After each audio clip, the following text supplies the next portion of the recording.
Mesdames et messieurs, bonsoir à vous tous. Bonsoir à vous tous, mesdames et messieurs.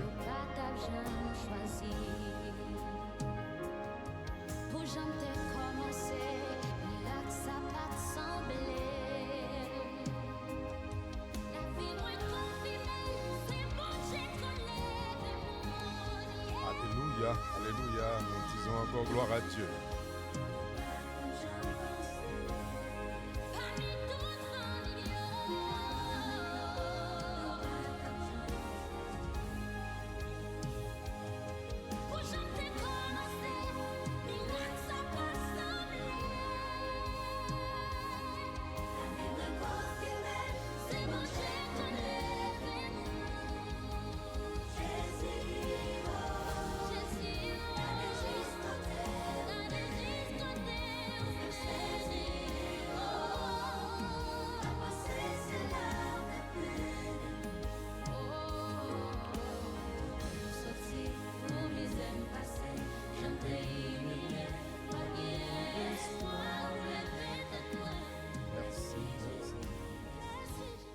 Merci Jésus pour côté sorti pour misaine passer au lever tête. Mesdames et messieurs, c'est encore votre ami des ondes, Volvic Pierre, qui est toujours avec nous depuis des temps.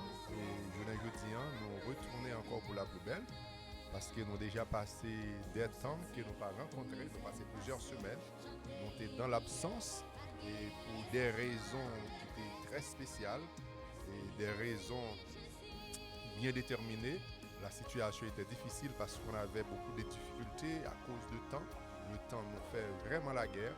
Mais aujourd'hui, encore ou ce soir, votre ami est de retour, connu sous le nom de Volvic Pierre. Et c'est nous-mêmes qui retournons encore à cela pour continuer avec la présentation de la parole de Dieu comme on avait l'habitude de faire dans les mois et dans les semaines écoulées. Et nous croyons que vous déjà une petite chaise baou, vous pouvez le chita ensemble avec nous. Morceau de papier en main comme à l'habitude et crayon en main pour nous capables de prendre des notes et pour capable faire des questions à nous-mêmes. Et nous dire que vous-même pendant que vous attendez, pendant que vous assistez au programme ça, vous attendez et cher programme ça à d'autres personnes, dit que votre ami Volvic Pierre est de retour parce que nous sommes absents pour quelques semaines, bon nombre de semaines et par rapport à quelques petites difficultés que nous avons gagnées, mais Dieu a fait grâce à ses enfants. Il nous a permis de bel et bien retourner. C'est pourquoi encore ce soir, je vous dis bonsoir. Ou même qu'à côté du côté de Miami, ou même qu'à côté du côté de la Floride dans l'ensemble, et des États-Unis, pour ne pas dire les différentes states de ce pays, ou même qu'à côté non du côté, ou même qu'à côté non du côté du Canada. Et dans tout côté ça, nous souhaitons que et bon Dieu ensemble avec vous, ou même qu'à côté nous du côté d'Haïti, et sois avec nous et espérer qu'on est capable de partager le programme ça à d'autres personnes, ou même qu'attendez nous, capable assister maintenant même du côté des Bahamas, et nous toutes, nous gagnons dans les églises baptistes, les églises catholiques de Bahamas, les églises adventistes francophones, moi pas oublier, et maintenant nous toutes nous saluer en grand genre. Et ou même cap côté du côté d'Haïti, en spécialité du côté de Saint-Louis-du-Nord, dans le nord-ouest du pays, à l'église Jérusalem et de Saint-Louis-du-Nord, ou même cap côté du côté de Port-au-Prince, à l'église Oreb et toutes les autres églises aux environs de Port-au-Prince. Nous saluons nous tout en grand genre. Nous disons bienvenue encore sur le programme de ce soir, connu sous le nom de Réflexe évangélique. Maintenant, avec Réflexe, c'est l'université de la Bible pour être capable de parler de tout et de rien concernant la Bible. Et au cours de ces semaines, nous commençons avec une étude apocalyptique, c'est-à-dire nous centrer sur les livres de l'Apocalypse. Nous chita sur le livre de l'Apocalypse, nous avons fait une étude en détail et chapitre par chapitre, verset par verset, pour permettre de comprendre l'idéologie, l'idée exacte de l'Apocalypse, le message que l'Éternel est voyé pour nous par l'envoi de son serviteur Jean et transmettre aujourd'hui par votre serviteur et votre ami Volvic Pierre. Mesdames et messieurs, encore une autre fois, bonsoir. Et bonne participation dans le programme de ce soir. Si vous avez à peine monté, si vous avez à peine assisté au programme, c'est toujours votre ami des ondes, Volvic Pierre. Et bien maintenant, avant même que nous rentrions, que nous dit quoi que ce soit, nous allons rentrer dans les détails apocalyptiques. Et laisse-moi faire un petit rappel. la dernière présentation que nous avons faite sur le livre de l'Apocalypse, c'était nous arriver dans un moment côté nous étudier les 7 églises présentées par l'apôtre Jean dans le livre de l'Apocalypse. C'est-à-dire, il y a 7 églises dans le livre de l'Apocalypse que l'Éternel a fait instituer par les apôtres, ou bien encore de construire, qui était fondé par les apôtres après le départ de notre Sauveur et de notre Seigneur et Sauveur Jésus-Christ.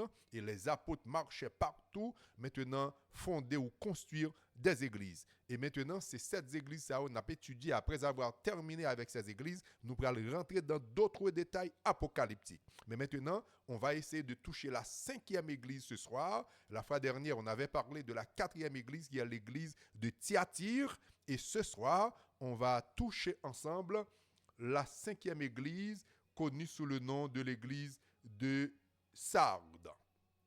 L'église de Sardes, c'est la 5e église de l'Apocalypse qu'on va parler ce soir, qui était bâtie ou construite par l'apôtre du Seigneur, l'apôtre Paul, qui était du côté de l'Asie mineure. Maintenant, nous allons parler de cette église-là ce soir. Mais avant de dire quoi que ce soit, je vous invite, mesdames et messieurs, à prendre position pour la prière, parce que la prière est toujours considérée comme l'élément primaire, ou bien encore l'élément même le plus important avant même d'ouvrir, vous voyez, le canon sacré de l'Éternel qui est la Bible. Prenez position pour la prière, pour invoquer, pour implorer la présence de notre Dieu et de notre Seigneur Jésus-Christ. Notre Dieu, notre Père, merci d'avoir été avec nous durant toute la journée.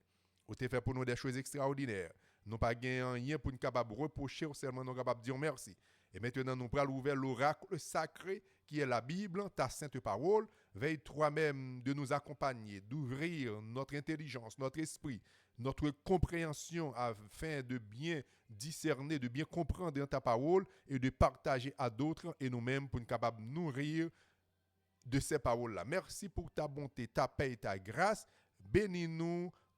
Nous te supplions en Jésus, ton Fils, lui qui vit et qui règne au siècle des siècles. Merci bien. Et bien maintenant, comme je viens de dire, mesdames et messieurs, l'église qu'on va essayer de toucher ce soir, c'est la 5e église du livre de l'Apocalypse, connue sous le nom de l'église de Sardes. L'église de Sardes, la Bible a parlé de l'église de Sardes dans le livre de l'Apocalypse, chapitre 3. Chapitre 3, les versets en particulier, c'est bien les versets 1 jusqu'au verset 3. Maintenant, les versets 1er jusqu'au verset 6 qui décrit l'église de Sardes. C'est ça qu'on peut parler de cette église-là, maintenant, qui n'a pas tellement grand-chose à dire, parce que d'autres églises gagnent, toutes les églises, n'ont pas gagné les mêmes ou bien encore même capacité d'information, mais ce soir, on va essayer de toucher quand même ce que l'Éternel, le message qu'il avait envoyé pour les habitants de Sardes.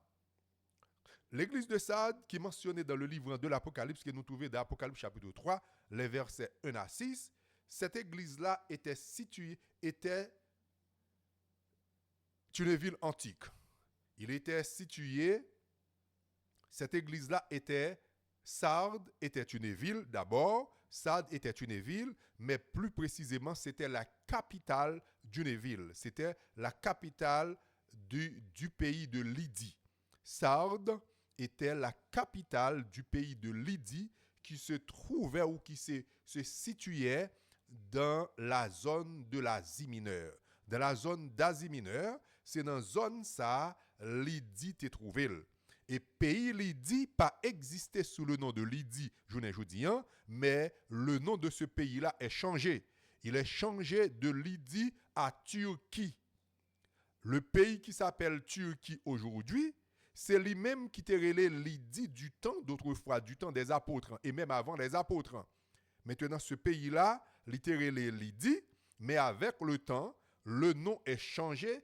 Ce pays-là est connu sous le nom de Turquie. Tout le monde connaît que, en plus le monde entendait que il peut aller en Asie, il peut aller en Turquie, ou bien en Turc. Vous voyez? Eh bien, c'est ce pays-là que la Bible a parlé, qui te gagne pour capitale Sardes. Vous voyez? Qui te gagne pour capitale Sardes, eh bien, qui te trouvait dans la zone d'Asie mineure. Dans la zone d'Asie mineure, c'était la ville ça te trouvait. Il était connu sous le nom de Sardes. Géographiquement, m'pral ba ou localisation ou bien encore localisation géographique de Lydie ou bien encore de Sardes. Géographiquement, la ville de Sardes se trouve près de l'actuelle ville qui relève journée jeudi à Sardes. Alors, il y a une différence entre Sardes et Sardes. Sardes était la capitale de Lydie, mais Sardes est la capitale de Turquie. Le même pays, nom a changé, nom ancien avec nom nouveau. Le nom ancien était Lydie, le nom nouveau c'est Turquie. Le nom ancien de l'ancienne capitale de Lydie, c'était Sardes. Le nouveau nom du capitale de Turquie, c'est Sardes. Maintenant, Sardes, il trouvait dans la province de Manissa, environ 80 km à l'est d'Izmir, au pied de Temelous. Ça, c'est la situation géographique de la ville de Sardes. Sardes était une église, à ce moment, elle était considérée comme une église morte, ou bien encore une église formelle. Une église morte, et c'est ça la Bible dit que vous allez voir plus tard, Sardes était considérée comme une ville morte, ou bien encore l'église de Sardes était considérée comme une église morte. Et vous allez voir pourquoi et comment l'église de Sardes était considérée comme morte. Morte, ce n'était pas parce que il était plongé dans la tombe, mais les caractéristiques de cette église, peuple là ta vivre non état dans une situation, on dirait que il était considéré avec des personnes mortes, avec des gens morts. Par exemple, nous prenons comment la Bible considérait un monde comme un monde mort ou bien comme une église morte ou bien encore comme une église formelle. Cette église était fondée au 1er siècle. L'église de Sardes était fondée au 1er siècle après Jésus-Christ. L'église de Sardes était fondée au 1er siècle après Jésus-Christ. Ça veut dire qu'après la montée de Jésus dans le ciel, maintenant, monsieur yo construit ou bien encore yo fondé l'église de Sardes. L'église de Sardes, il était symbolisé l'âge de la réforme. Par exemple, les Noirs venus plus devant, ils viennent que l'église de Sardes vient considérer ou bien encore ils viennent symboliser l'âge de la réforme. L'âge de la réforme, par exemple, en pile historien, tu es capable de décrire le moment de la réforme commençant en 1517 et gagner des historiens qui disent que c'était en 1520. Comme ça, tout gagner des historiens qui disent que l'âge de la réforme commençait aux environs de 1550. Mais quelle que soit l'année que le temps de la réforme commençait, on n'avait pas de problème parce que ça que l'histoire présentée, l'ipral aboutit ou bien conclut à le même résultat. L'âge de la réforme, selon quelques historiens, c'était commencé en 1520 pour terminer en 1750. Mais d'autres historiens sont capables de dire que l'âge de la réforme, il commençait plus tard. L'âge de la réforme a commencé plus tard, ou bien encore plus bonnet, selon quelques autres historiens, ils disent que c'était commencé en 1517 et se terminait en 1798. Mais quel que soit dans l'aile qui commencé et terminé, mais l'important, c'est que l'idée qui se dégageait commençait et terminait par le même résultat. C'est-à-dire, on n'a pas de problème avec ces différentes dates. L'église de Sardes, la Bible décrit, dans Apocalypse chapitre 3, dans les versets 1 et 2, la Bible décrit l'église de Sardes par des mots saisissants. C'est-à-dire des mots qui sont capables d'étonner. Et que dans l'église, on parle que le message que l'Éternel ou Jésus-Christ a envoyé pour cette église, Jésus-Christ a pointé le doigt sur cette église. C'est-à-dire qu'il y a un message important que Christ voulait envoyer pour cette église. Il y a un message important, c'est pourquoi Christ a pointé le doigt sur cette église en disant ou pour envoyer un message spécial. Quel mot saisissant que Christ a décrété sur l'église de Sardes, ou bien encore quel message saisissant que Christ a envoyé pour l'église de Sardes. Maintenant, on va essayer de lire ensemble avec moi dans le livre de l'Apocalypse, chapitre 3, et on va considérer les versets 1 et 2. D'abord, le premier verset, qui ça le dit? Qui ça le dit? Il dit que écrit à l'ange de l'église de Sardes. Pour moun qui a une bonne mémoire, ou bien quoi qui tape suivre nous dès le commencement, à chaque fois, nous voyons que l'Éternel voyait un message à une dans cette église. Depuis nous avons commencé par la première église, qui était considérée comme l'église d'Éphèse. Maintenant, l'Éternel toujours voyait message ça par un ange, par l'intermédiaire d'un ange. Maintenant, le message était arrivé sur terre par l'entremise de l'apôtre Jean, mais Christ a utilisé un symbole qui est un symbole d'ange pour recevoir ce message. Et si vous considérez toutes les églises de l'Apocalypse, à savoir les 7 églises, l'Éternel a utilisé le même thème. C'est-à-dire, le message est envoyé à un ange. Il y a un ange qui recevra ce message, qui recevra message ça. C'est ça qui fait Christ dit qu'à maintes reprises, écrit à l'ange de l'église de Sardes. Et si on considérer toutes les églises passées, il dit écrit à l'ange de l'église d'Éphèse, écrit à l'ange de l'église de Smyrne, écrit à l'ange de l'église de tel bagaille, pour jusqu'à ce qu'elle finisse toutes les 7 églises. Et me expliqué en long et en large, c'est quoi ça un ange? L'ange que Dieu a parlé ici. Est-ce que c'est même anges qui sont dans le ciel là? Je disais non. Je dis non, ce n'était pas l'ange qui est dans le ciel, mais l'Éternel a utilisé, moi fait ça, c'est un coup d'œil rétrospectif m'a fait pour monde qui pas attendait les premiers messages. L'ange ici, il symbolisait la personne que Dieu a choisie, l'y mettait dans l'église pour recevoir ce message et pour enseigner ce message ou bien encore pour transmettre ce message à son peuple. L'ange, ce n'est pas un ange ordinaire, mais c'est un ange symbolique. Pourquoi c'est un ange symbolique? C'est parce que cet ange est une personne que Dieu a choisie et placée dans son église. C'est-à-dire, ces personnes-là, la Bible a décrit le terme grec qui a défini ce mot ange. Il signifie un envoyé. Il signifie un responsable, celui qui a la responsabilité, la grande responsabilité de cette église. Il est un ange. Par exemple, le mot grec qui a traduit l'expression ange ici, il signifie dans la langue française ancien d'église. C'est-à-dire l'ancien d'église ou l'évêque. Évêque, nous joignons ça par exemple, l'expression évêque, nous trouvons dans l'église catholique. Mais l'expression ancien, et que ce thème a traduit exactement, on trouve ce thème spécialement à l'église adventiste du 7e jour. S'il y en a d'autres, je ne sais. Mais ici, l'ange de l'Éternel a envoyé son message à son ange pour transmettre à ses enfants dans son église. Mais pour reprendre encore, il dit que écrit à l'ange de l'église de Sardes. Voici ce que dit celui qui a les 7 esprits de Dieu. Voici ce que dit celui qui a les 7 esprits de Dieu. Et les 7 étoiles. Je connais tes œuvres. Je sais que tu passes pour être vivant.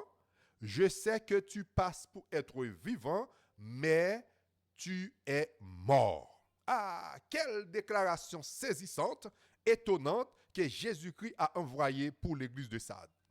Pour les habitants de l'église de Sardes, il dit que l'ange, ou bien encore l'ancien de l'église de Sardes, reçoit ce message.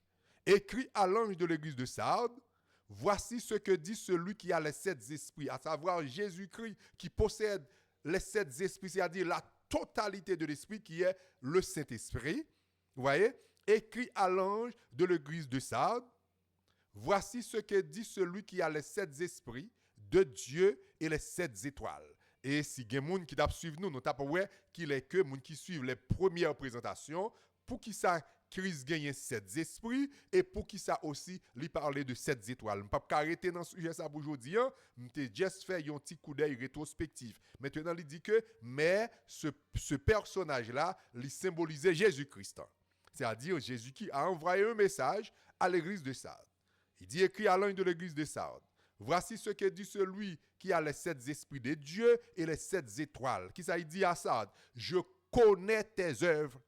Mais connais comment on vivre, qui travaille nous fait, nous habitants de l'église de Sardes. Les membres de l'église de Sardes. Jésus qui dit que je connais tes œuvres. Je connais tes œuvres. Je sais que tu passes pour être vivant, mais tu es mort.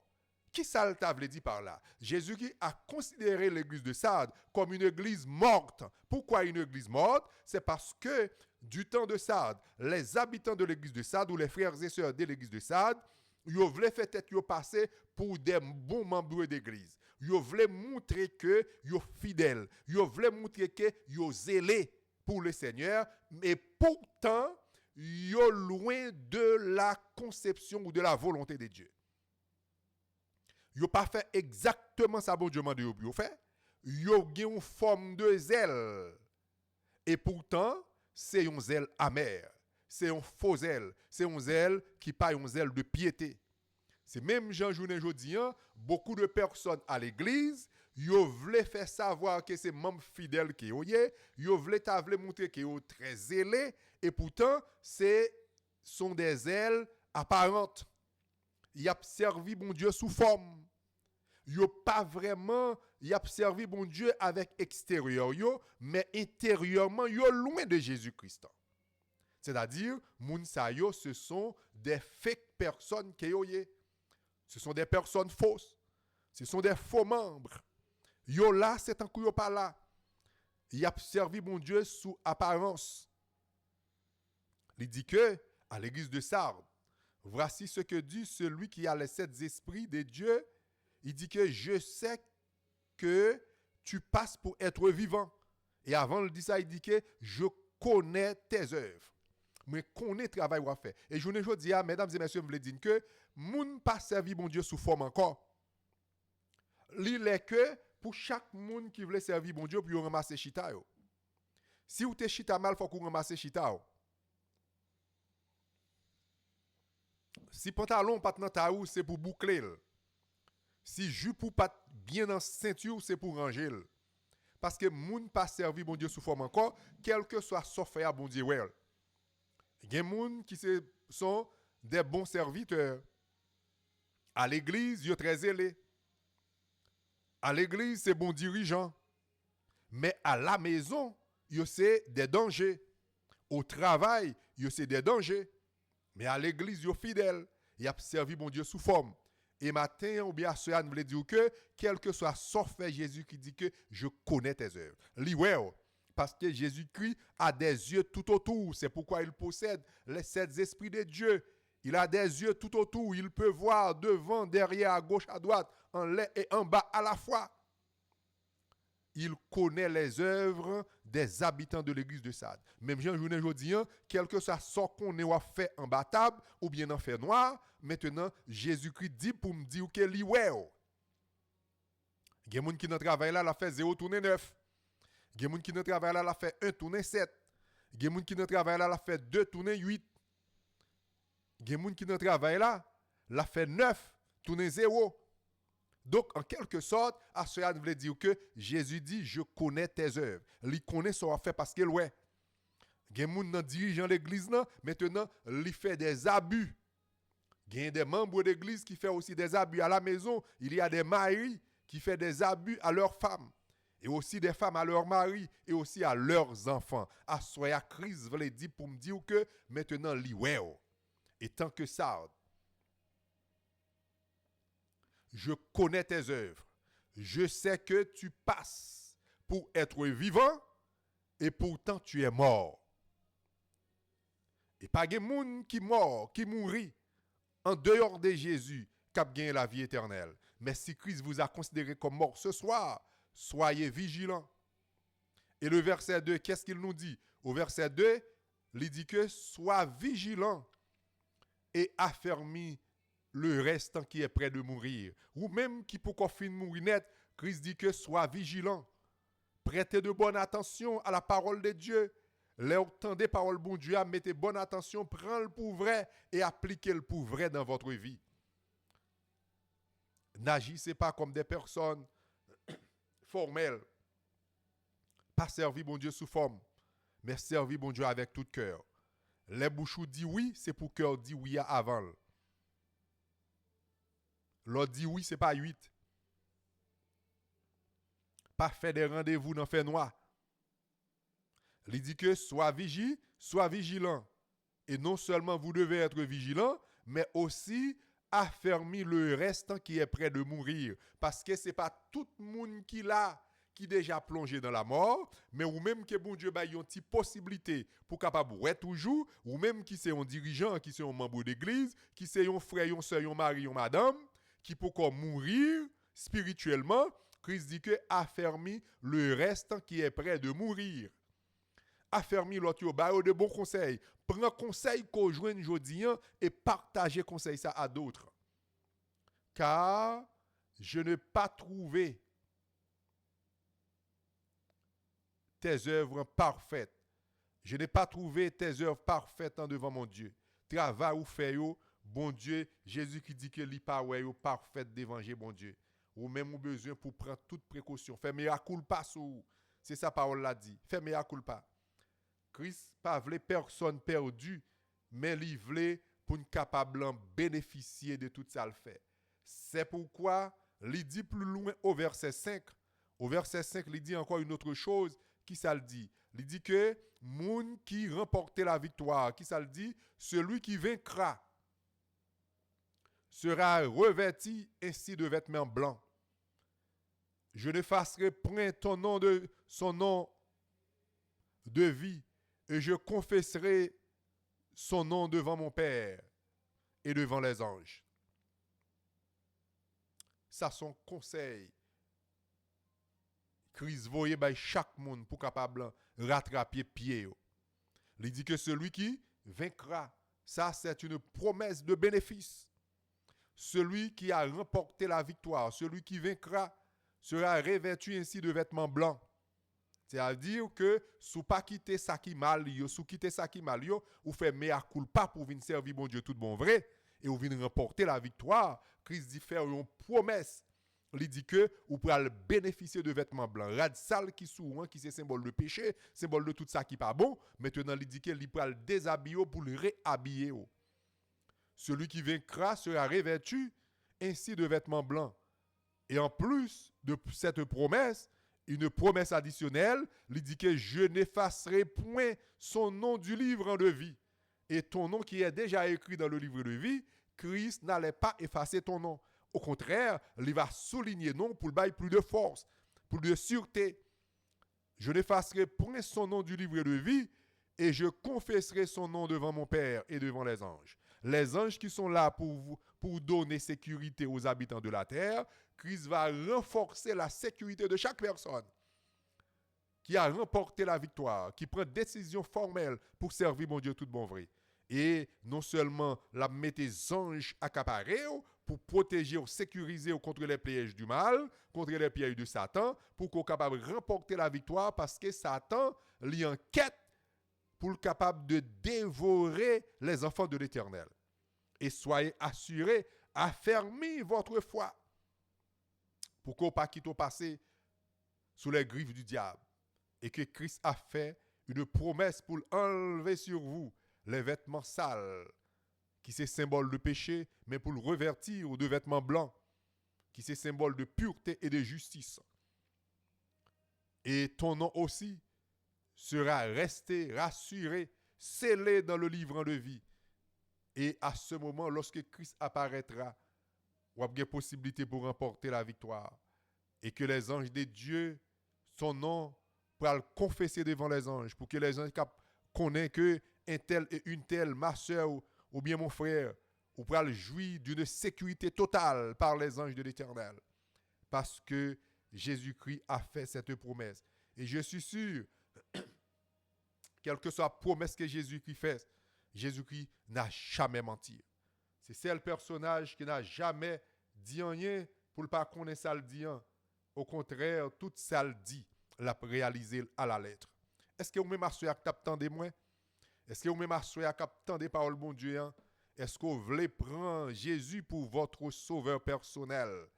Et si vous avez déjà gagné, mais pour rassurer pied, pour que lorsque Christ va retourner, pour le changer radical qui sous dos, qui c'est symbole de péché, symbole de tout ça qui n'est pas bon, maintenant pour le revertir de vêtements blancs, qui c'est symbole de justice et de pureté. Pour une justice qui nous bénéficie sous terre, ça Christ fait une promesse de la justice de Dieu. Et pour l'habiller d'un vêtement nouveau, qui est un vêtement blanc. Et ton nom aussi sera écrit ou considéré ou rassuré dans le livre de vie. C'est toutes ces promesses-là que Christ nous a faites. Christ fait nous toutes ces promesses-là pour nous capables de prendre détermination pour nous servir tout bon vrai. Et à tout le monde qui fait ça, il dit que il réservé de très bonnes choses pour vous. Et ou même captant des massoirs. Qui décision pour Jésus? Qui décision, qui volonté pour capable sauver ou perdu? Dans le cas qu'on t'a voulu sauver, mesdames et messieurs, moi conseiller, prends Jésus. Comme je fais moi-même. Et que j'invite à tous les membres de ma famille pour faire de même. Parce que bientôt, celui qui va venir, dont son nom est Jésus, viendra. Et à tout le monde qui rassure, il va vaincu, il va remporter la victoire. Christ va changer et il va sauver pour le temps et pour l'éternité. Maintenant, avant même qu'il ne prenne congé de vous, nous avons dit que pas oublier, partager parole ça à d'autres personnes. Like programme ça. Subscribe si vous pas encore subscribe pour que tout ça nous présenter ou capable de joindre facilement et d'autres personnes pour t'arrimer et accumuler pour que connaissances soient accumulées concernant la Bible et plus spécialement sur le livre de l'Apocalypse. Maintenant, transmettre programme ça à eux-mêmes, mandez-vous pour que vous capable de devenir membre, pour que tout ça nous poster, vous capable de joindre dans l'immédiat. Et je souhaite que mon Dieu capable de bénir. Et pendant ce temps, avant de prendre congé de vous, nous avons quitté avec cette petite musique et nous avons dit que pas oublier, c'est votre ami, l'ami des ondes, Volvic Pierre. Merci bien parce que déjà like le programme, non? Déjà un gros pouce. Merci bien parce que déjà pris détermination pour capable share ou du moins partager là d'autres personnes. Merci parce que déjà décidé de faire des commentaires, de poser des questions et après nous avons un email qui est écrit là qui est les réflexes évangéliques. Réflexe évangélique @gmail.com pour capable écrire nous et poser nous des questions et nous capable commenter ensemble. Merci bien, que le Seigneur vous bénisse.